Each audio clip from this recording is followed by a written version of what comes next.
வாங்க. One word, 1 minute.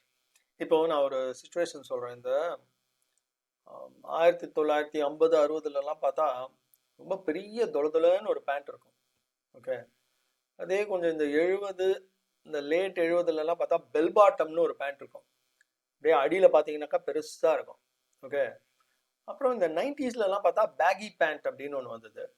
அப்புறம் எப்போவுமே வந்து ஒரு மாதிரி கரெக்டாக ஃபிட்டாக இருக்கிற பேண்ட் அது ஒரு சைட் போயிட்டுருக்கோம். ஆனால் இந்த ஃபேஷன் அப்படின்றது பார்த்தீங்கன்னாக்கா it's always short lived. Short லிவ்ட்னா கொஞ்ச நேரத்துக்கு தான் இருக்கும்.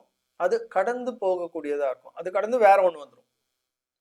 ஸோ இப்படி ஒரு ஷார்ட் லிவ்ட், ரொம்ப கம்மியான டைமுக்கு இருக்கக்கூடிய விஷயம், கடந்து போகக்கூடிய விஷயம், இதுக்கெல்லாம் வந்து ஒரு ஆங்கில சொல் இருக்கா இதை குறிக்கிற மாதிரினா இருக்கு. அதான் எஃபேமரல். எஃபேமரல் எப்படி சென்டென்ஸில் யூஸ் பண்ணுறதுன்னு பார்க்கலாம். Fashion is ephemeral. It changes quickly with time. ஃபேஷனுன்றது எஃபேமரல். அது ரொம்ப கம்மியான டைம்க்கு இருக்கும். அது கடந்து போகும். அது ரொம்ப சீக்கிரம் மாறிவிடும். நேரத்தோட அதுவும் மாறிடும். அடுத்த சொல்லு சந்திப்போம்.